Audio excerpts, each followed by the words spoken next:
shut up, you listen to my monkey mouth. There's a companion when you got pun on the canoa route. Hopped in a portal and got in a fight, Elias knocked him out. Bow, Naruto fighting style. Bow, UFC he tapped out. Bow, we win, we get crowned. Monkey mouth, monkey mouth, monkey mouth, monkey mouth. One. All right, welcome to SUYL. I got a special guest in the studio. Why don't you give me your name? Scott Sauter. Okay, so you have Sauter House Rules as your... Yeah, Sauter House Rules on Instagram and Facebook. So you're like, oh, Captain, my captain on your Instagram or what? Captain, oh, my captain. Isn't that Sauter House Rules? Oh, that's, I think that's a different movie. That is a different movie. That one's, Sauter House Rules is... Cider House Rules, yeah, it's a pun. Yeah. Shout out to Big Pun over there. Yeah.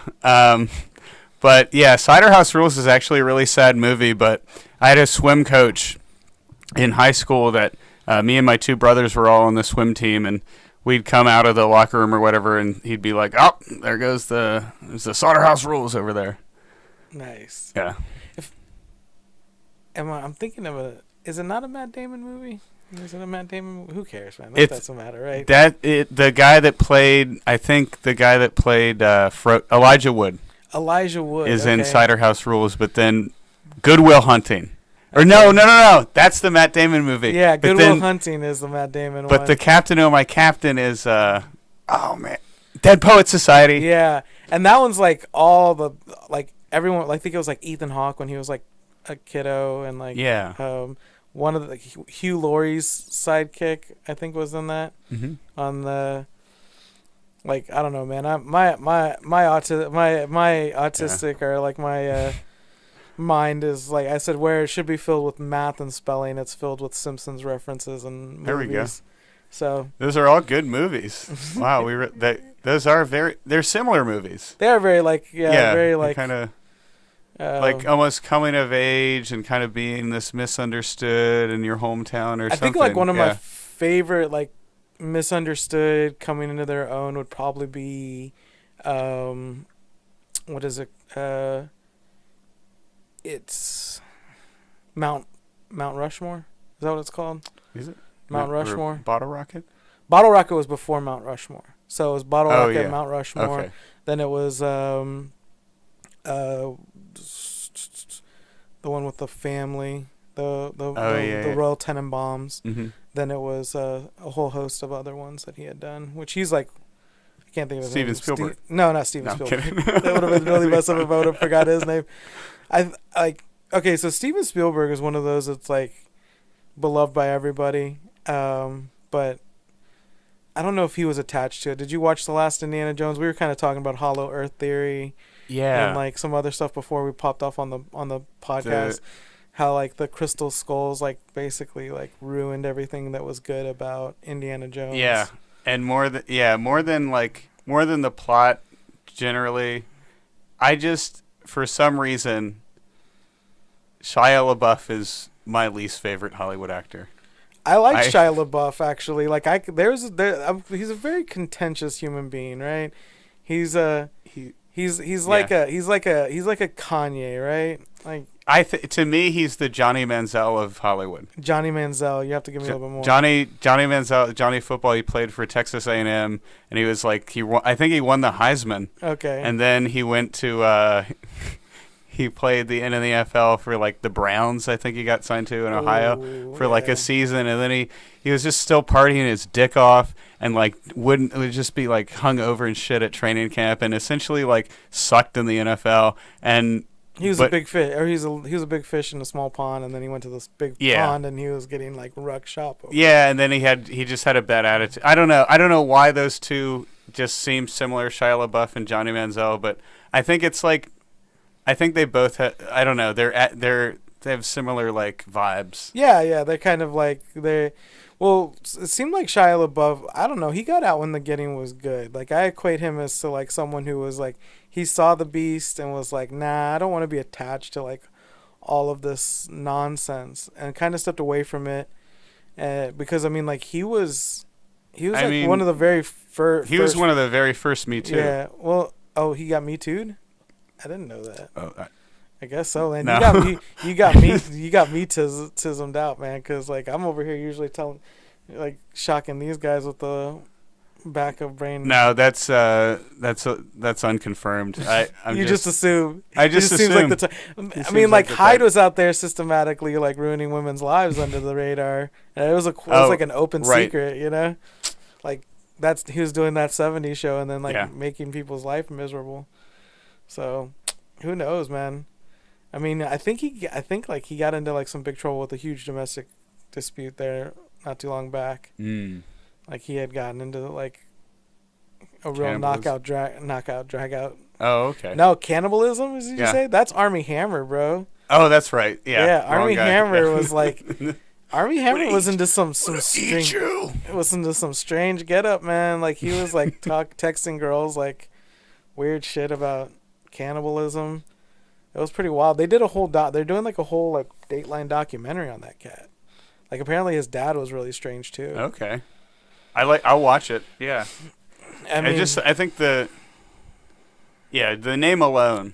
Armie Hammer? Yeah, it's just like it's definitely strange. You know what you're like, you know. Yeah. It's just like I just feel like Did you ever watch Thank You for Calling? Okay. Talk about a freaking weird ass movie, all right? It starts off relatively normal with this like call center. Yeah. This guy puts on I forget what they call it, but basically it's like a white voice. You know, it's got Danny Glover in it. It's got two really good actors. I think they're both in Atlanta, the Childish Gambino television show.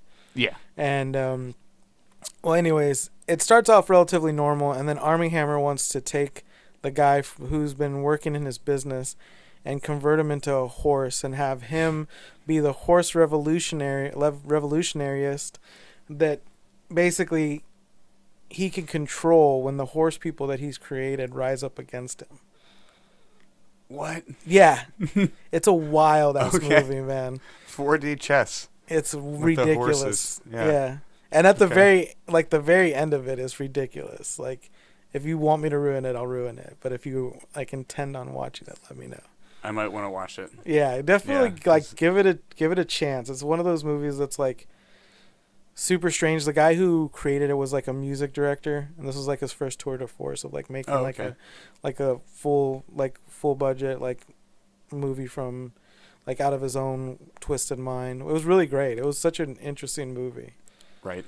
And so when we were talking about Hollow Earth theory earlier. Oh yeah. Right. Yeah. We were talking about microclimates and caves, and basically saying that it's probably more likely that there's civilizations or there's tribes that are more than likely living in large caves that have microclimates. I'm convinced. You're convinced? Yeah, there's entrances in Arizona. Yeah. There's entrances in the Antarctic. There's numerous books written by people on the quest to find them. Maybe one day I'll find one. Just trip across one. Yeah.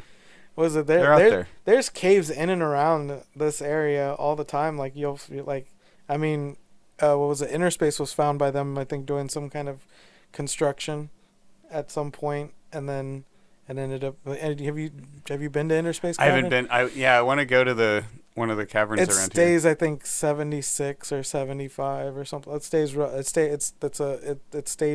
cool all year long down there. Oh wow. It's a really cool, interesting place. Texas has such amazing stuff that we completely ignore. Yeah.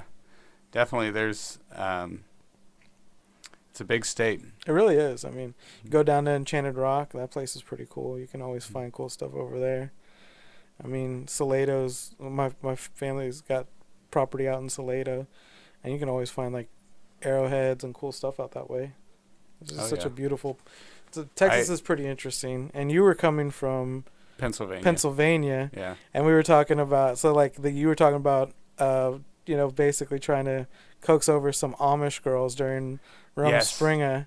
Yeah. And I just thought that was pretty funny. I grew up not far from Lancaster, and it was always a dream of ours to hook up with an Amish girl, and I was not successful. Yeah. But I I'm imagine like sure- really corny jokes get them like you pull out a lighter and you're like, I can make fire, you know, and then like they're like, yeah, we get it. So, right, yeah. Well, the thing is, you can't. There's places you could meet them. It's not like they're completely removed. There's all these Amish markets, like there's all these Amish furniture stores, these little mom and pop shops, essentially near there, that are run by Amish families. So you could definitely find yourself a bride, maybe, Yeah, or a one night stand. I think. I would think be, I imagine you just be like, have you ever seen YouTube? And then they're like, yeah, I have. It's all right. Like you just like I'm just imagine like my overall missing is like trying to awe them with like stuff that of course they've seen. I don't know, but they might. I imagine it's just like Yeah. there's There's got to be at least one kid whose parents are cool. Culture finds Like, its way into every Can aspect. can you imagine like being like having the cool parents in an Amish community? Like they just like they're like, oh, it's like we have a generator in the basement. Does it? I don't know. Like doesn't maybe work that way. it's like, what if there's one family that's like the cool parents and they let the kids drink and You're like they have "For a two generator. pittance, you can go down to the devil's basement and and enjoy electricity. Yeah, they just have like.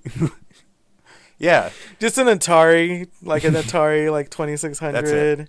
Right. And, They'll like, only go so far. Yeah, like listen, we're rebels, but like you're getting Atari and like hot Dr. Pepper or something. Duck Hunt.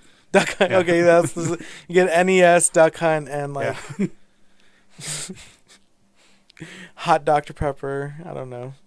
Stale Pizza Hut or something. I don't know. Yeah. What's like the worst like 90s birthday party you could probably think of? It's like probably down. That's probably what it is. So how old are you, man? I am just turned 32. Oh, okay. So yeah, you I'm 35, so like we have pretty similar shared experiences, not too far off. Yeah, not too far. We were talking with Sarah. I was talking about the disease that's nostalgia, and we were kind of getting lost in it. And I just like nostalgia. Like I like getting lost in like the nostalgic things that we kind of tend to, like we were joking around about like Dunkaroos and. Oh, they're still out there. Yeah, they are. Yeah. It's wild. But you got to do Skank Fest. So like, did you get to meet the Puerto Rican rattlesnake and like? No. Oh, I mean, I know you went to go see it, right? Actually, no. I dreamed of going to it. You didn't get to go. It felt surreal. I thought you actually went. I was like, shout out to comedian Doug Allen. Very funny. He in this dream I had of going to Skank Fest that happened to be in San Francisco in the dream. Instead of Vegas, I smoked a blunt with him and the Bert Kreischer. So it didn't really happen, but yeah. Did you get to see Bert Kreischer get the teacup? Yeah, that was great. His laugh was so infectious. I want to know what he did with it afterwards because he kept on saying he's gonna have to destroy it. Right. He was like, "You just have to destroy this." And he's like crying, saying, "I have to break this." Yeah, but it was just like he probably didn't destroy it. Right. I don't think he did. I'd like to see a confirmation video. I thought. I don't know what I thought. But he said he was going to destroy it. He might. Maybe I'd like to see a video. It would be funny to watch him destroy it. I remember there was like a string of videos back in like the early 2000s. Well, I guess it was like late 2000s, where everybody was destroying the newest gadget. So like they were destroying PlayStation 3 or 4s and like iPads, and that was like all the rave on watching them destroy. Mm-hmm. I never got that. I wouldn't. I would break my heart. Okay. I'd be like, all right, you just ruined some, or the like shitty prank videos of them like destroying a perfectly good PlayStation 3 to get their friend a PlayStation 4. I'm like, but it was still good. Like, right, you could have kept it. Yeah, why'd you do that? So you're coming from the San Antonio. Yeah, right now I live between northmost San Antonio. So I've been in Austin for the last almost 8 years, and I kind of moved a little bit further south just to be able to do and experience both the Austin and San Antonio comedy scene. There's a lot of good stuff happening there. Shout out Upstage Comedy Lounge, San Antonio. So, yeah. Is there a particular spot you like to go to like get good food in San Antonio? Oh, good food. Yeah, it's local to San Antonio. It's kind of a chain there, but Tia's Taco House, it's right next to my apartment. So the tacos in San Antonio, pretty much anywhere are amazing. Yeah. But I like Tia's Taco Hut. Have you found a good place in Austin that you like to kind of frequent yet? Yeah, in Austin, I like that place. It's right on Riverside. It's called Arendina's or something. That was the spot. I used to live in Riverside. Okay. Yeah, so I used to go to that spot. There's a lot of good places down here. You just got. I mean, this place. I know when I used to go to Houston had a lot of good little spots in and around there that you could always find like really good taco shops and a lot of like Asian influenced food over there, which was really cool. But so you're when you're coming up is like they're like what does your comedy consist of? Like is there a particular person you kind of like really enjoyed listening to that you kind of feel like you have a similar take on? Oh, okay. Yeah. Well, I guess I don't have a most favorite comedian that I would say is the biggest influence. Yeah. But I'd say watching, I really like to watch Brody Stevens. Oh, old school Brody. Yeah. So like, Brody was, he passed away, right? Brody Stevens passed away. He was was it something energy? What did he say? Positive energy. Yeah, positive energy. Yeah, he was a real cool guy. I liked him. He was one of those that was like a comedian's comic. Or however you say it. Yeah. Kind of Stanhope-y. Stanhope is like one of your comedian's comics, you know, where they're super. They like you were saying that before. They want to get the hits off of the comedians. They're not in it so much for getting the hits off the crowds. It's all positive, but they really want to get the hits off of the comedians. For sure. You know?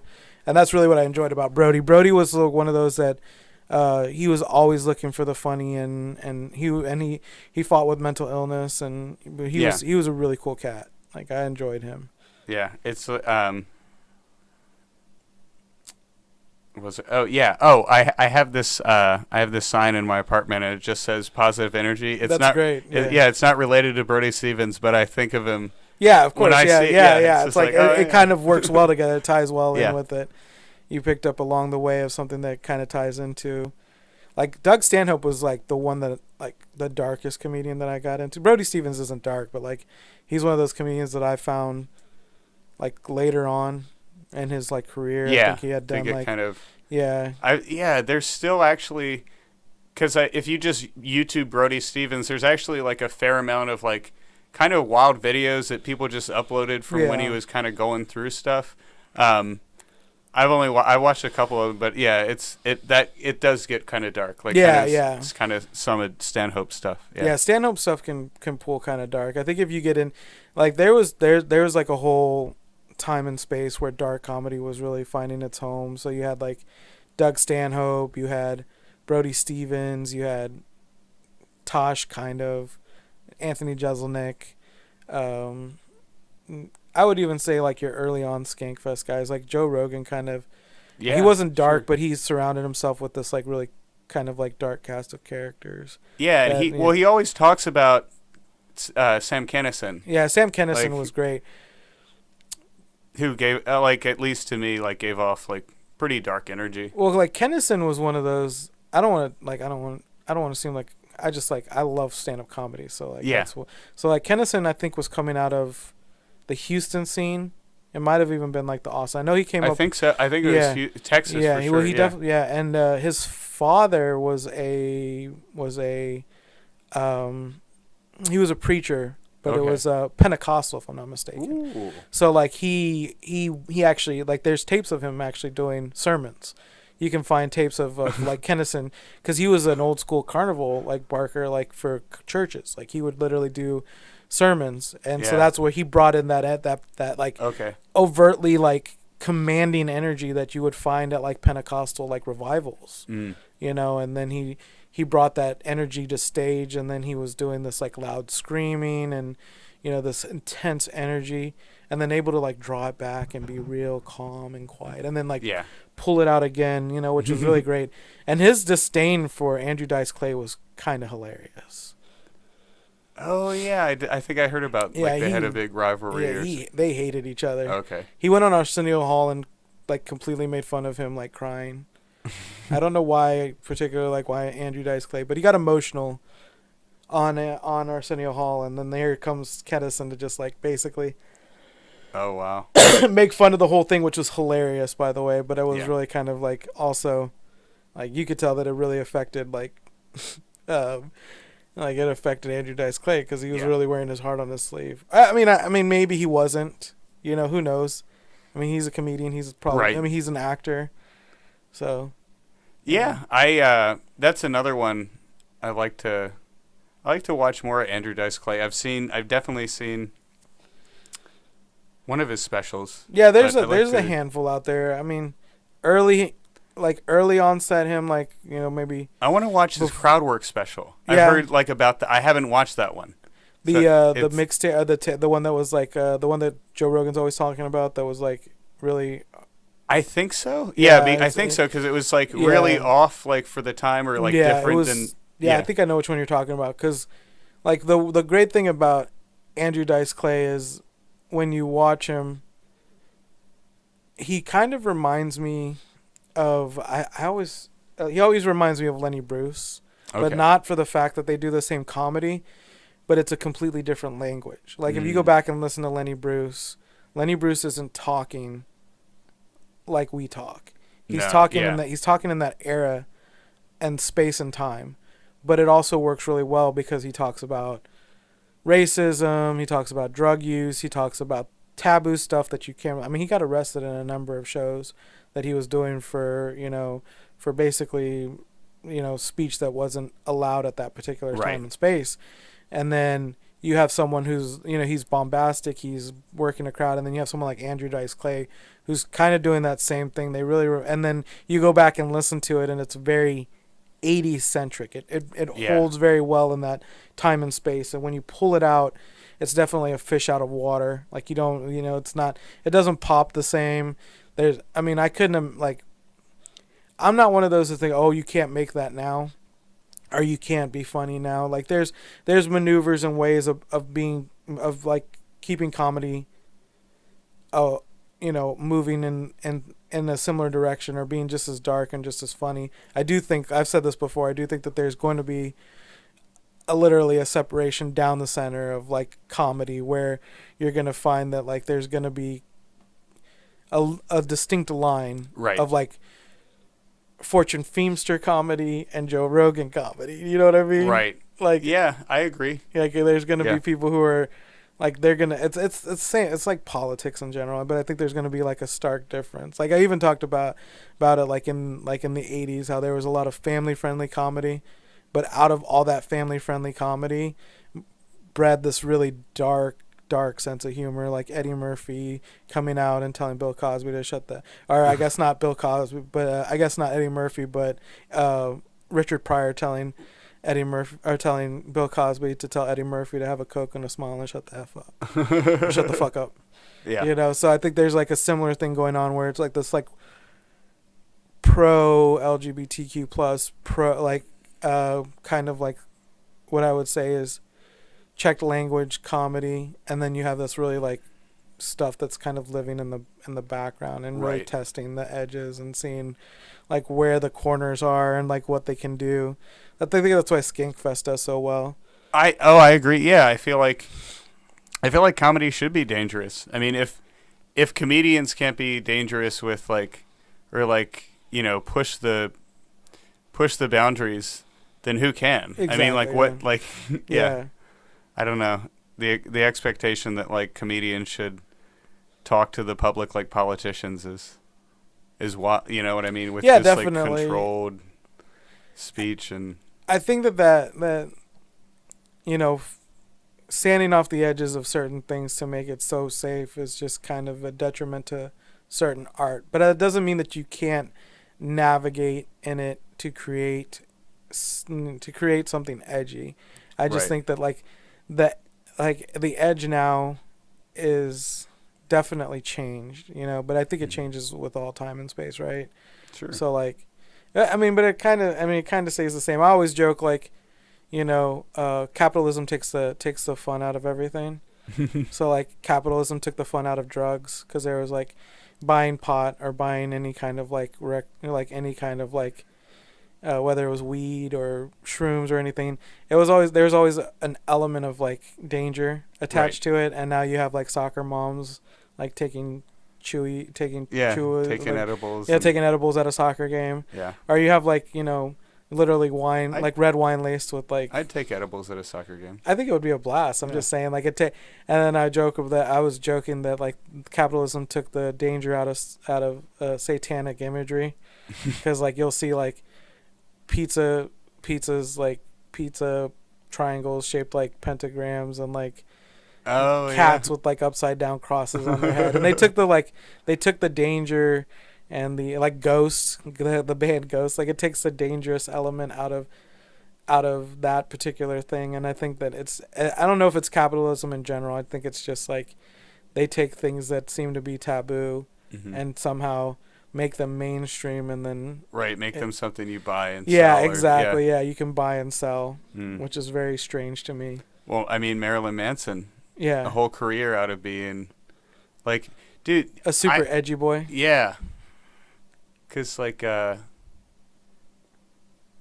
guess he was like the Ozzy Osbourne or whatever of my generation. Yeah, or definitely. I would agree with that. Yeah. He really, cause like Alice Cooper was like one of the first ones, right? Like Alice Cooper kind of brought in that like goth kind of like, I don't even know what you would call it. Like, I guess maybe Kiss. Satanic imagery to me, like just Kiss was kind of in there too, right? Yeah, kind of like that. Kiss, Alice Cooper. Motorhead, I guess. Like there were some good ones. There were some definite like pioneers of that. Like, I know Twisted Sister was one of them, which was always made me kind of giggle. That somehow Twisted Sister was like this like dark, occultish. Like can't have men dressing like women. It'll stir up something dangerous in them. Yeah. And I don't know. It was just so silly to me. But I mean, when I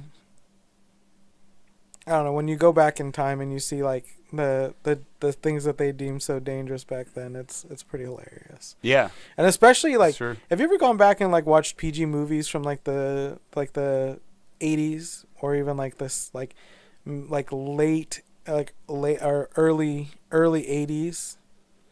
Early 80s? And like that entire era of the 80s. Have you ever gone back and watched PG movies? Definitely I've watched like PG movies from the 80s. Yeah. It is ridiculous how much they got away with PG back in the day. Right, yeah. It was like legit weird. Like parents' guidance was like very strange back then.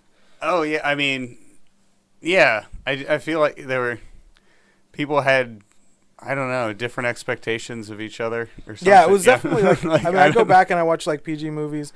Like I think even Meatballs has, if I'm not mistaken, it's probably not PG anymore, but it was PG at the time. And I clearly remember that there's like at least top nudity involved. Like, you know, I believe it. Yeah. You know, and it's just like that was supposed to be like a somewhat like young-ish movie. Oh yeah. You know? So, I don't know, it's just kind of weird. And you go back and you listen to like a lot of this like they'll bitch about WAP, but like there was some hardcore music back in the 80s and 90s. There definitely was. I think that people just tend to forget, and then they start pearl clutching because they have short-term memory of like what was acceptable back then. Oh yeah, I mean they have all these school shootings now, but like when I was growing up, they had this song, and you might remember it because the Marines used it. I know they used it in like a promo commercial, but it's like "Let the bodies." Oh yeah. That was Drowning Pool. Yeah. Yeah. Thank you. And that for was the just pun. like mainstream, and then like Papa Roach, cut my life into pieces. Yeah, that was the emo boy music there. Well, Just I like don't even know if that was just like glamorizing, just like depression, yeah. glamorizing depression. Yeah, like and suicide and stuff, and then yeah, that was like, definitely. That stripper rock era was definitely weird. Stripper rock era was like Godsmack, and Mm-hmm. I was definitely not into that music. That was one of those that kind of skipped me. I was like listening to like Incubus and Okay. 311. More chill vibes. But like, I never really got into hard rock music or like. I definitely didn't get into those, like the Drowning Pool or. I think that Breaking stuff, Benjamin was as hard as I got, and I was obsessed with that Okay. band for the longest. Like Breaking Benjamin was like one of my favorite bands. Yeah. That I kind of grew up in the church, so I listened to actually a lot of Christian like hardcore that was actually, I mean, like the band Norma Jean, okay. like the band like Zayo, and I only know like what is it Cherry- Clay Pots or whatever. Clay Pots, Christian bands. Yeah, it's a Christian rock. Yeah, I think and, I know. like, Switchfoot. Yeah, Switchfoot. They were in there. Yeah. Something like that. Clay something or other. Yeah. So I definitely listened to some hardcore. I guess. I don't know if Paramore was technically a Christian rock band. I know at the early on she kind of carried her Christianity on her sleeves, but I think anything that was coming out of like Vans Warped Tour in that particular era was kind of Christian based. It was really strange. Kind of, yeah. There were a lot of like Christian crossover like bands during that era. Yeah, there really was. Yeah, it was kind of strange. Reliant K? Yeah, Reliant K. That was one of my favorite bands actually. I don't know if Red Jumpsuit Apparatus was, but I definitely feel like they were. Mm-hmm. They like did a really emo song about beating women. Oh, I remember that. Yeah, yeah about like it's not right to beat women or something. I don't know. I went to go see Sum 41 in concert. That was like my first concert. Ooh. Sum 41. Yeah. I went to go see them, Unwritten Law, and Hawthorne Heights, and that was my first like legit concert. Nice. It was a lot of fun. That'd be a great one. Yeah, it was a lot of fun, man.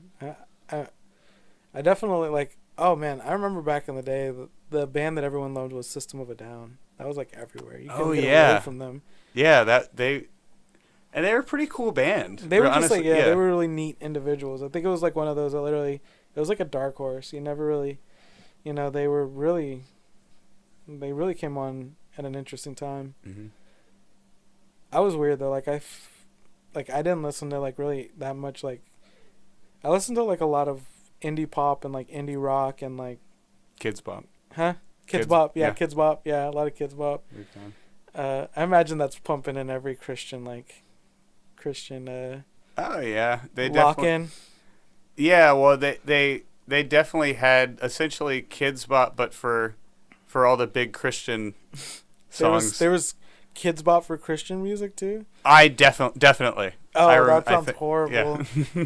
I was a Catholic, so I didn't go to Catholic school, but I went to CCD. Okay. And so we did like all the like lock-ins and stuff like that. And I remember at a certain point, we did. I asked if they could put on The Simpsons on the TV in like the Commons area. Uh-oh. And they were like, "Oh yeah, sure." Like I guess these old ladies just didn't know what The Simpsons was or what they were. And so like I'm sitting there like literally like probably eating popcorn or eating whatever was there, watching The Simpsons like 9:00, and like my mom gets a phone call, is like basically reading her the riot act that I watched The Simpsons. And like why, like how could you let your son watch this? So, which it had to have been like one of those like really like Christian bashing ones that they tend to do. Sure. At like any given point, there's like one, I think, where like Homer disproved God's existence through like doing his taxes. Yeah. So I imagine it's like with anything, there's like a great meme where it's like an hour of anime and it's just showing like talking, and it's like the 5 minutes when your family walks in and it's like this big breasted woman bending over a table filled with like food. I imagine it was the exact same situation where it's just like a normal episode of The Simpsons would have been playing, but since Murphy's Law was in play. It had to Right. have been like the most anti-Christian one that they could possibly come up with. But yeah, man. So I really appreciate you coming through, man. What'd you think of the studio? I love it here, man. I feel like I'm in Willy Wonka's podcast factory. Oh, I love that. That's gonna definitely have to cut that. That's the best thing I've heard.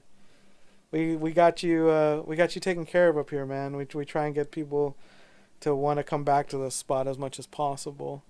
Heck You yeah. know, it's no Rob's factory fantasy, but it'll work, man. Heck yeah. Did you ever hear about how crazy Rob was for doing that? Like Rob's Fantasy Factory on MTV. If you ever get a chance, Okay. listen to how much money this guy made from branding. Wow. Because like he found a loophole in the contract Mhm. where he could basically they would basically do commercials. Yeah. But then he found a loophole in the contract where he could be like, okay, well, DC. He'd wear like DC shoes, and they'd give him like $100,000 an episode, and all he'd wear is DC shoes. Wow. And then that's the way he was able to do the ridiculous shit that he would do, because he'd wear like only like Under Armour t-shirts, which I'm making all this shit up. I don't exactly know what. Sure. Only drink like Pepsi on that episode, and then they give him like a blank check. Wow. And then he'd like ended up becoming like mega rich. He was very smart. Like he was very smart on his branding deals and like how he showcased the things that he was doing on the Fantasy Factory. It was really cool, man. Factory. I'll look into that. It's MTV. It's old school MTV. Okay. He does the ridiculousness now. Oh yeah. Okay. Yeah. Rob Dyrdek. Yeah, Rob Dyrdek. Okay. Yeah. I was like, okay, because I know that guy. Yeah, man. Well, he rotates in comedy circles, so I imagine probably one of those that would be cool to get to pull aside and listen to all the crazy stuff he's been in with all the comedians that he kind of hangs around with. Oh, I don't actually know him. No, I'm just saying like it would be cool to like actually get to talk to him. Yeah, and it see would like be all cool. the cool people that he's probably hung around with. That would be yeah. It'd be cooler than All right, man. Well, from Hollow Earth Theory to the evolution of comedy, we got a great conversation in. You got to do the Ones Who Woke Up. You got to check out the cool spot that is Monkey Mouth Studios. What else do you want to tell the guy? Tell the single individual, you, the one watching, that one person. What do you want to tell him? Where to meet you? How to see you? You can check me out online at Sauter House Rules, Instagram or Facebook, and I am hosting the Egotistical Comedy Night at Ego's Bar in South Congress, December 1st. Thursday, December 1st. I'll see you there. All right, man. Well, we're glad to have you in studio. Big plans for Thanksgiving? Going home to Pennsylvania. All right. Yeah. Get some delicious food. Get some time in with the family. It's always important. I know whose place I'm kicking the door into during Thanksgiving. Who's that now? Oh, yeah? He ain't gonna be there. It'll be like kicking down the door, rummaging through the fridge. Yeah. You'll finding out the single yogurt that's there. Hopefully it's not expired. I'd be worried you find my joke book. Your joke book? Yeah, you'd steal it. Just take it everything. All right, man. Well, thank you again for coming through. Can we get your name one more time? Scott Sauter. All right, and this was Elias, and this was SUYL. Thank y'all guys for tuning in.